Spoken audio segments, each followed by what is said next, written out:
Hey guys, so today I'm trading Euro USD. I'm looking to attack the sell side liquidity. So let's put my annotations on. You can see this is a new week on a daily time frame. Let's go to that daily time frame. You can see here I'm looking for price to trade into this daily imbalance here. These kind of 6 weeks do not touch. Only buy side is offered to the market. We need to come down and offer that sell side to the market. So this is why I'm anticipating a drop down into this before potentially pushing up to the upside. What I'll be doing for the sell right here is once it gets to this low, I'm going to take partials and then I'm going to let the rest ride to get down to 50%. But at the same time, I'm going to be moving my stop loss lower anyway. If the rest of the trade gets stopped out, is what it is. It is what it is. It is what it is. All right, so you can see what's happened so far. Monday, basically nothing happened. Tuesday, practically nothing happened again. But you see on Wednesday, we've run out liquidity above these highs. You guys can go back to my 7-step Forex trading strategy to see what I like to see before taking the trade. I like to see that liquidity being taken first. That's good.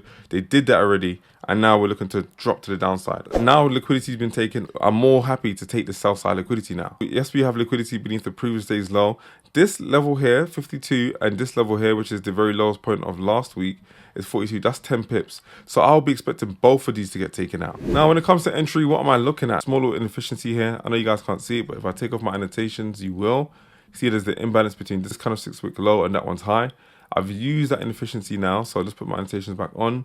This is my area of inefficiency. Price traded into this area, worked it, balanced it out, and now we're looking to drop. So this is what I'm looking at the moment. I'm looking for lower prices on the Euro USD. All right, guys, so dropping an update for you guys right now. You can see we are pushing to the downside. We cracked this low over here. We retraced back right to my entry, guys. You've heard me say this multiple times. When you're in line with the higher time frames, when you know what you're looking for, then there should be no reason for you to just move stops into profit so quickly. So just imagine all the people right now who move their stops into profit when price dropped beneath this low here.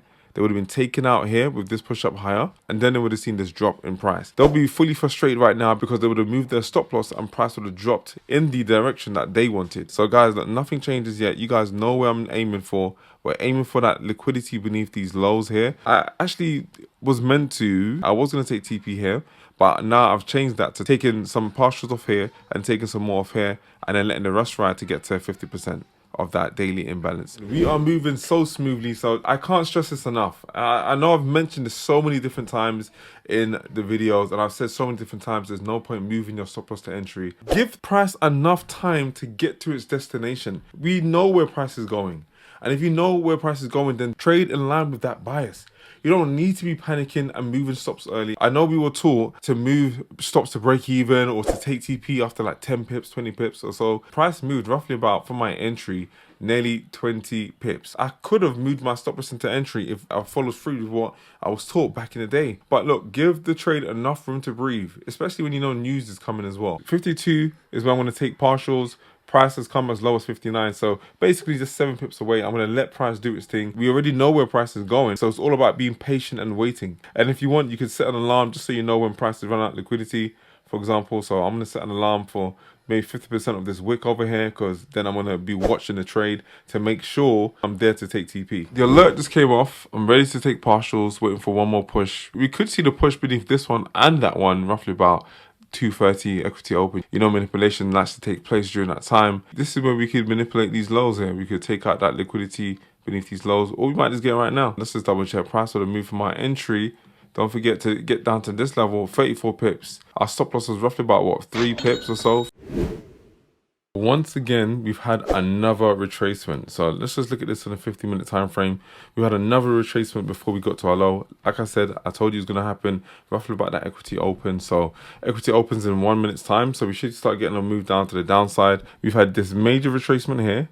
We've had another one here. So just imagine how many times people would have been getting into their feelings with these retracements. That's 2 times. So we know, for example, before we got to run out liquidity, we've had to take on 2 times when price has retraced. That means next time I go into a trade, I'm going to be expecting price to retrace at least 2 times. I'm not saying there's a specific number of times price likes to retrace. I'm just letting you guys know that most of the time, it's not just going to be a 1 move lower like this. This most likely could happen because of news or something like that, but it's not going to just be like 1 move lower. You're going to get multiple retracements along the way to get to your TP. This obviously feels good being in something like this push down lower, and then this is a little bit more harder because there's multiple retracements. Nothing to sweat about. Price should continue to drop. All right, family, so price has just run out those lows. I'm going to take some partial profits now. Let's see, there we go. That's 8% off the trade. Let's go. I'll move my stop loss beneath this wick over here. I like it a lot. There we go. And I'm going to let the rest ride to see where we can get to our second destination. Just to show you guys where we are at. We are at these lows. Next destination is that one, and then 50% of this daily imbalance. So this low comes in at 45. Our TP our point for taking next TP is at 43. So basically 2 pips away. But when price gets there, I'm going to take another half off the trade, and then I want to see where we can squeeze in some more by letting it get to 50% of the daily imbalance. And also, guys, I'm going to check the DXY to see whether the DXY is within my POI. All right, guys, so you can see this imbalance here on the daily time frame on the DXY. The DXY is within my POI, so this is why I expect price to turn around. The next target for this would be to fill in 50% of the daily imbalance. In doing so, we should be able to run EU just a little bit lower. All right, guys, so we've just run out that low. Going to go ahead and take off half of this now. There we go, guys. So we've just taken off another 10% of that trade. Cool. And we're going to move our stop loss deep into profit. But I've moved it once again, but I'm going to move it deep into profit now. So literally above this high. All right, guys, so just wanted to show you all that I've moved my stop loss deep into profit, deep into profit now, right to this high, because this is my reversal area. And so I don't want to see it trade above no highs. I'm going to move my TP. I put my TP in, so roughly about this high. TP's in, guys. We are Gucci. We're about to hit TP.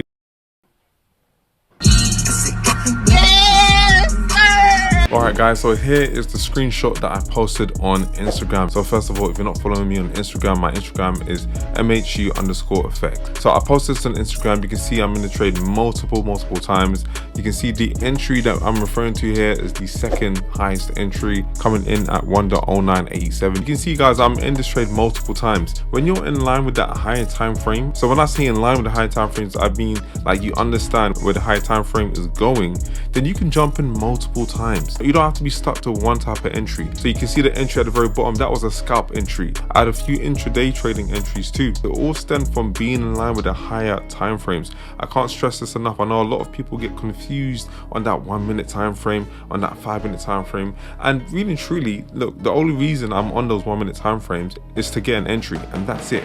Other than that, guys, I'm not on that 1 minute time frame. Lots of people get confused because the lower the time frame you go, the more action there is. The daily time frame might be a boring time frame to look at because not much is happening, and then the lower time frames you're going to see all the noise. So one thing I like to do is I like to cancel out all the noise, and so that's why I go to the higher time frames to get the bias off of that, because I know the noise is going to be happening on that lower time frame, guys. So I can't stress this enough. Make sure you get your bias from that higher time frame. Don't be sticking on that 1 minute time frame. I know you guys sometimes feel crazy sticking on that 1 minute time frame because it happens to me. I've been there and I've done that. So guys, stick to the high time frame and catch those high probability trades.